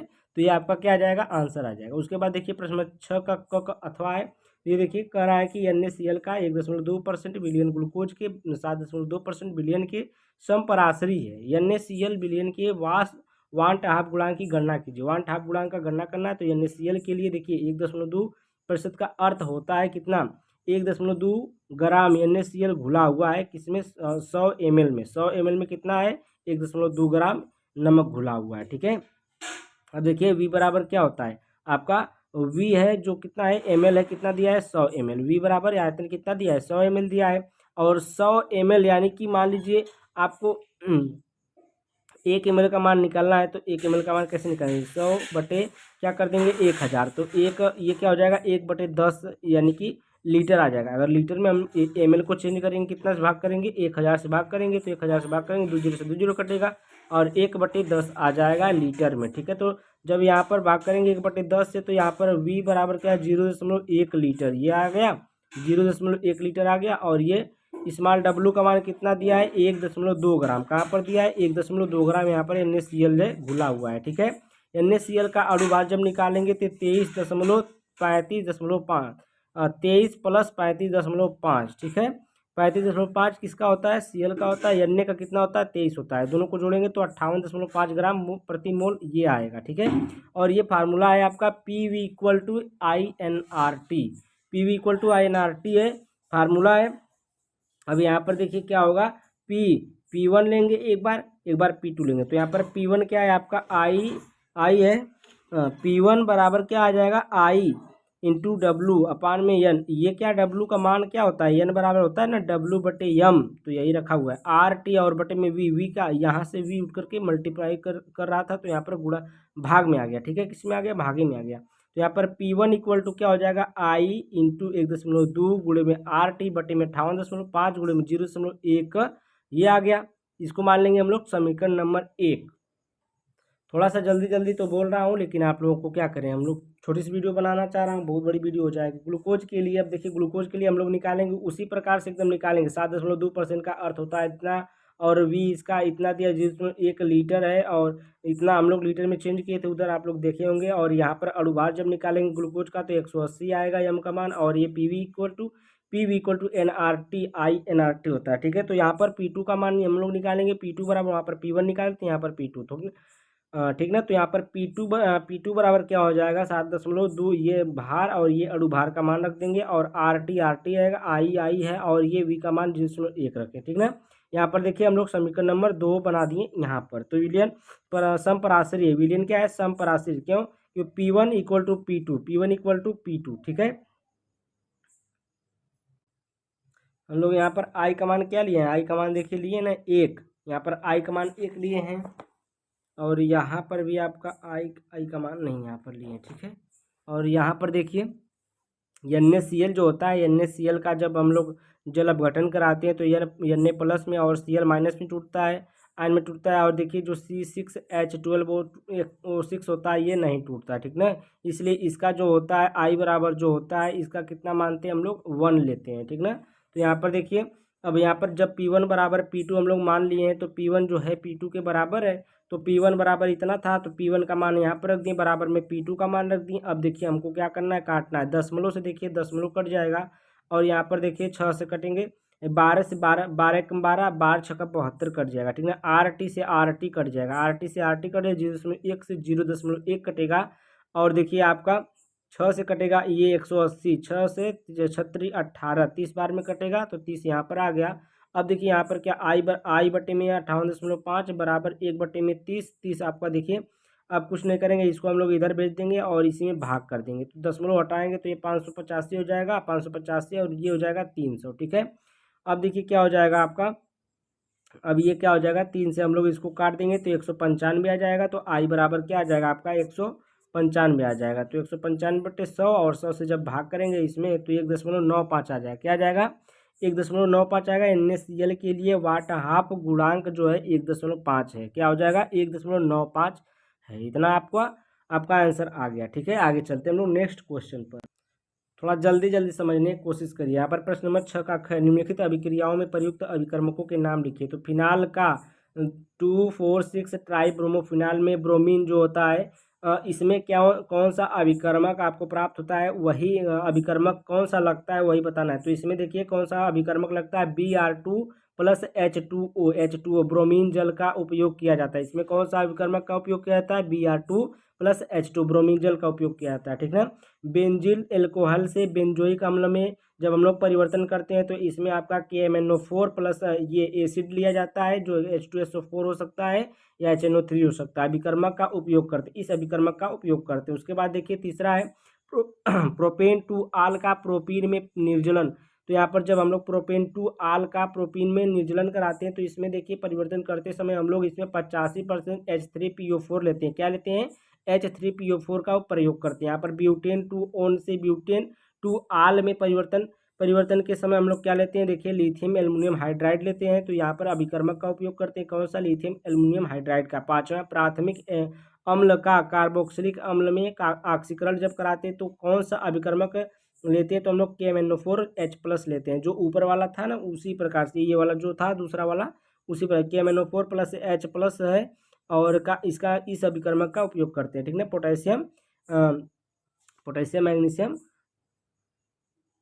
पर ये क्या है, पोटेशियम परमैंगनेट है, इसका क्या नाम होता है, पोटेशियम परमैंगनेट होता है, ठीक ना। और ये H+ जो होता है ये क्या होता है, एसिड को दर्शाता है। अब देखिए अथवा वाला है, ख का अथवा, जो प्रश्न नंबर 6 का ख का अथवा देखिए, निम्नलिखित पर संक्षिप्त टिप्पणी लिखिए। तो रायमंड टीमन अभिक्रिया है, जब क्लोरोफार्म को फिनाल तथा कास्टिक क्षार के साथ गर्म करते हैं तो एसिटल्डिहाइड प्राप्त होता है। तो यहाँ पर देखिए ये आपका क्लोरोफार्म है, ये आपका फिनाल है, और ये कास्टिक ये KOH है, ठीक ना। क्या ये KOH यानी कि कास्टिक क्षार ये कह सकते हैं, या फिर ये पोटेशियम हाइड्रोक्साइड भी बोलते हैं। इसको जब हम लोग गर्म करते हैं तो ये आपका क्या बनता है, आपका सैलिसिल्डिहाइड बनता है, सैलिसिल्डिहाइड बनता है, ठीक ना। तो यहाँ पर ये बन गया आपका, और ये KCl 3KHCl निकल जाएगा, 2H2A हाइड्रोजन के हाइड्रोजन गैस बाहर आ जाएगी। उसके बाद देखिए दूसरा है विलियमसन संश्लेषण, ये भी बहुत इंपॉर्टेंट है आपका। एल्कील हैलाइड के सोडियम या पोटेशियम एल्काक्साइड के साथ गर्म करने पर ईथर प्राप्त होता है। यह अभिक्रिया विलियमसन संश्लेषण अभिक्रिया कहते हैं। इस अभिक्रिया को हम लोग क्या बोलते हैं? विलियमसन संश्लेषण अभिक्रिया कहते हैं, ठीक ना। आगे इसका रिएक्शन देख लेते हैं। तो ये रहा इसका रिएक्शन, RH है और ये R है, R पर डैश लगा क्योंकि यहाँ पर भी R है, यहाँ पर भी R है, और ये O है, Na है, ठीक ना। तो यहाँ पर देखिए ROR, ये R डैश जो है इस वाला R है, ये वाला R है, ठीक है, और ये NX बन जाएगा। तो ईथर ये बनेगा, ये जाहिर सी बात है कि ईथर बनेगा। ROR किसका फार्मूला होता है? ईथर का होता है। तो यहाँ पर देखिए हम लोग एक एग्जाम्पल लिए C2H5Br, एक्स के यहाँ पर कोई हेलोजन परिवार का रख सकते हैं, RaC2H5ONa, तो C2H5O और NaBr बाहर निकल जाएगा, C2H5O और C2H5 यहाँ पर बन जाएंगे, ईथर बन जाएगा, डाई एथिल ईथर बन जाएगा। क्या बनेगा? डाई एथिल ईथर, और NaBr जो है बाहर निकल जाएगा। उसके बाद देखिए प्रश्न नंबर 7 का क है, सेल अभिक्रिया लिखते हुए निम्नलिखित सेल के विद्युत वाहक बल की गणना कीजिए। तो यहाँ पर देखिए विद्युत वाहक बल निकालना है, Cu है, Cu+2 है, और ऑब्लिक यहाँ पर लगा है, ये क्या है? 1 मोलर है, और यहाँ पर देखिए Ag+ है, और ये 1 मोलर है, और ये Ag ऑब्लिक है, ठीक है, इसको ऑब्लिक बोलते हैं जो चिन्ह। फिर देखिए E0 Cu+Cu बराबर इतना मान दिया है, कितना? 0.34 वोल्ट दिया, और इसका मान कितना है? 0.80 वोल्ट है। उसके बाद एक आपको देखिए यहाँ पर Cu, ये जो अभिक्रिया हो रही है Cu से क्या हो जा रहा है? Cu2+ हो जा रहा है। तो Cu से Cu2+ हो रहा है, तो इसका मतलब ये ऑक्सीकरण हो रहा है, ऑक्सीकरण हो रहा है। जब जिसका ऑक्सीकरण होता है उसको हम लोग क्या बोलते हैं? कैथोड बोलते हैं, एनोड बोलते हैं। क्या बोलते हैं? एनोड बोलते हैं। तो यहाँ पर हम लोग क्या लिखेंगे? ये एनोड है, ठीक ना, ये एनोड है। तो यहाँ पर जिसका ऑक्सीकरण होता है उसको एनोड बोलते हैं, जिसका अपचयन होता है उसको हम लोग क्या बोलते हैं? कैथोड बोलते हैं। अगर ये जो आपका ये जो प्लस चार्ज या माइनस चार्ज आता है, ये पॉजिटिव, ये दाहिनी साइड आएगा तो ऑक्सीकरण होगा, ये बाईं साइड आएगा तो अपचयन होगा, ठीक ना। और जिसका ऑक्सीकरण होगा उसको एनोड बोलेंगे, जिसका अपचयन होगा उसको कैथोड बोलेंगे। तो यहाँ पर देखिए फार्मूला होता है E0 सेल बराबर E0 cathode minus E0 anode, ठीक है। तो E0 कैथोड और E0 एनोड का हम लोग मान रखेंगे यहाँ पर। तो यहाँ पर देखिए मान रखेंगे 0.080, ये E0 कैथोड का मान है, इसका मान है। देखिए यहाँ पर E0 कैथोड का मान कितना है? यहाँ पर 0.0, यहाँ पर देखिए 0.080, तो यहाँ पर हो गया इसका मान, माइनस में ये आपका माइनस है तो फार्मूले में ये, और इसका मान जो आपका एनोड का है ये 0.34 है। तो इसको जब हम लोग घटाएंगे तो 0.46 वोल्ट आपका आंसर आ जाएगा। अगर आगे बढ़ाना है तो इसको हम लोग आगे भी बढ़ा सकते हैं। यहाँ पर आगे बढ़ाने के लिए फार्मूला आपका एक आता है ई सेल बराबर E0 सेल माइनस में ये फार्मूला आपका 0.0591 बटे में n और लाग एनोड बटे में कैथोड, ठीक ना। एनोड कैथोड आपका 1 है। अब यहाँ पर देखिए हम लोग क्या करेंगे, यहाँ पर कुछ नहीं करना है, आपका फार्मूला जो आया ये वाला जो आया है मान वही को रख देना है, यहाँ पर रखेंगे। और ये log 1 का मान कितना होता है? 0 होता है। log 1 का मान जब 0 रखेंगे तो ये पूरा पार्ट जो होगा यहाँ पर 0 हो जाएगा। तो ये पूरा पार्ट जब 0 हो जाएगा तो ये आपका कितना आ जाएगा? 0.4 वोल्ट आपका आंसर आ जाएगा, ठीक है। यहाँ तक समझ में आ गई बात? आगे चलते हैं।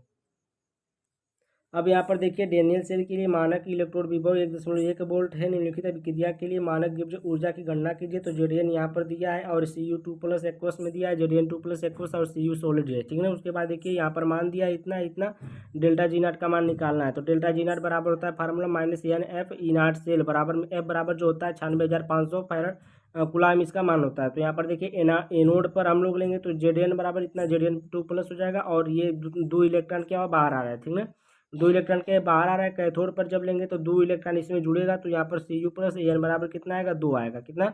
यहाँ पर भी n बराबर 2, यहाँ पर भी 2 आया, तो इलेक्ट्रॉन की संख्या बराबर है तो कितना आ जाएगा? n बराबर 2 आ जाएगा। तो ये डेल्टा G0 बराबर -2, n का कितना मान? 2, तो -2 और गुणे में 96,500 बटे में 1.1 बटे में 10, 10 यहाँ पर दशमलव को हटाने के लिए लगाया गया है, 0 से 10 ये दशमलव हट जाएगा, ठीक है। उसके बाद देखिए हम लोग आगे चलते हैं। जब इसका मल्टीप्लाई करेंगे इसमें, ये 0 से 0 कटा और इसका 11 में 11 से मल्टीप्लाई करेंगे इसमें, तो आपका आ जाएगा ये 10 इकाई दहाई सैकड़ा हज़ार 10,000 लाख, तो 1 लाख है ये, 1,06,150 आ जाएगा, ठीक ना। -2 से इसमें गुणा कर देंगे तो डेल्टा G का मान आ जाएगा माइनस यहाँ पर इतना आ जाएगा यहाँ पर देखिए आपका 2,12,300 आ जाएगा, और ये जूल में है, जूल में है तो जूल को हम लोग के आपको जब इसमें चेंज करेंगे केल्विन में, तो केल्विन कह रहे हैं यार, काइनेटिक एनर्जी, तो डेल्टा जी नाट बराबर आपका कितना आ जाएगा, -212.30, ठीक है, 30 ये आ जाएगा, ठीक है आपके। और जूल मोल इनवर्स, ये आपका क्या आ जाएगा, आंसर आ जाएगा, ठीक है। उसके बाद देखिए प्रश्न नंबर 7 का ख है, क्या होता है जब केवल रासायनिक समीकरण लिखिए, कैल्शियम एसीटेट तथा कैल्शियम फार्मेट के मिश्रण को शुष्क आसवन की क्रिया किया जाता है। तो यहाँ पर देखिए शुष्क आसवन किया जाएगा, तो यहाँ पर क्या हो जाएगा, कैल्शियम, ये क्या है, कैल्शियम एसीटेट है, कि यहाँ पर कैल्शियम है, ये एसीटेट लगा है तो कैल्शियम एसीटेट हो गया। दो दो पार्ट लिए कैल्शियम, ये कैल्शियम एसीटेट है और ये कैल्शियम फार्मेट है। शुष्क आसवन कराएंगे तो यहाँ पर 2CH3CHO और 2CaCO3 बनेगा, क्या बनेगा, एसिटल्डिहाइड बनेगा, क्या बनेगा, एसिटल्डिहाइड बनेगा। आगे चलते हैं हम लोग नेक्स्ट क्वेश्चन पर। यहाँ पर देखिए एसीटोन को सांद्र H2SO4 के साथ आश्रित किया जाता है। तो यहाँ पर देखिए एसीटोन का फार्मूला है CH3COCH3, ये सांद्र H2SO4 की उपस्थिति में हम लोग इसको क्या करेंगे, गर्म करेंगे CH3, यहाँ पर CH3 में इसको क्या होती है, मेसिटिलीन, ये क्या बनती है, मेसिटिलीन, इसका नाम क्या होता है, मेसिटिलीन, ये 3H2O बाहर आता है। क्लोरोफॉर्म के साथ एसीटोन को क्षार की उपस्थिति में गर्म किया जाता है, तब क्या होता है, तब देखिए कुछ नहीं होता है, सिवाय किसके, सिवाय देखिए क्या बनता है, CH3 प्लस में CH3 और यहाँ पर देखिए CO और NaOH, ये उसकी उपस्थिति है, और ये क्या बनेगा, क्लोरीटोन बनेगा, क्या बनेगा, क्लोरीटोन बनेगा। देखिए यहाँ पर क्लोरीटोन बन के तैयार हो गया, ठीक है। फार्मिक अम्ल को फेलिंग विलियन के साथ गर्म करते हैं, तब क्या बनता है, तो यहाँ पर देखिए फार्मिक अम्ल है, फेलिंग विलियन है, फेलिंग विलियन का फार्मूला होता है CuO, ठीक है। ये कुछ नहीं बनता है, Cu2O बनता है, क्यूप्रिक ऑक्साइड बनता है, CO2 कार्बन डाइऑक्साइड और H2O पानी निकल जाता है बाहर, ठीक है, H2O। फार्मेल्डिहाइड को NaOH के साथ विलयन के साथ गर्म किया जाता है। तो यहाँ पर देखिए फार्मेल्डिहाइड है, HCHO फार्मेल्डिहाइड, NaOH है, और CH3OH CHOONA, यानी कि सोडियम फार्मेट है, ठीक है। तो यहाँ पर क्या बनता है आपका, ये बनता है आपका देखिए मेथिल एल्कोहल बनता है और सोडियम फार्मेट बनता है। ये कितना लिया गया है, 50%। और उसके बाद देखिए ये प्रश्न नंबर 7 का ख का अथवा, ये आपका मतलब लास्ट है, ठीक है। निम्नलिखित को समझाइए, बेंजोइक संघनन वह संघनन जिसमें एरोमेटिक एल्डिहाइड के दो अणु एल्कोहलिक के CN की उपस्थिति में परस्पर संघनित होकर बेंजोइन बनाते हैं, बेंजोइन संघनन कहलाते हैं, ठीक है। क्या कहलाते हैं, बेंजोइन संघनन कहलाते हैं। यहाँ पर देखिए C6H5COH, ठीक ना, और HCOC6H5, यही चीज़ यहाँ पर, यही चीज़ यहाँ पर है, ठीक है। तो यहाँ पर देखिए AC एल्कोहलिक KCN लिए गए हैं, ये क्या है, एल्कोहलिक KCN पोटेशियम साइनाइड है। तो यहाँ पर क्या बन जाएगा, C6H5COCOH और यहाँ पर C6H5 क्या बन जाएगा, बेंजोइक संघनन बन गया, ठीक ना, बेंजोइक संघनन बन गया, ठीक है। अब आगे चलते हैं, ये आपको ध्यान से देख लेना है, ठीक है। आगे चलते हैं। अब यहाँ पर देखिए परकिंस अभिक्रिया, जब बेंजल्डिहाइड को एसिटिक एनहाइड्राइड CH3CO का ट्वाइस और O और सोडियम एसीटेट के साथ गर्म करते हैं तो असंतृप्त सिनैमिक अम्ल प्राप्त होता है और एसिटिक अम्ल भी बनता है, ठीक है। तो यहाँ पर देखिए ये क्या ले लिए, आपका बेंजल्डिहाइड ले लिए, क्या ले लिए, बेंजल्डिहाइड, और ये एनहाइड्राइड है, और ये क्या है, CH3COONA, और यहाँ पर देखिए असंतृप्त सिनैमिक अम्ल बनाए और ये एसिटिक अम्ल बनाए, ठीक है।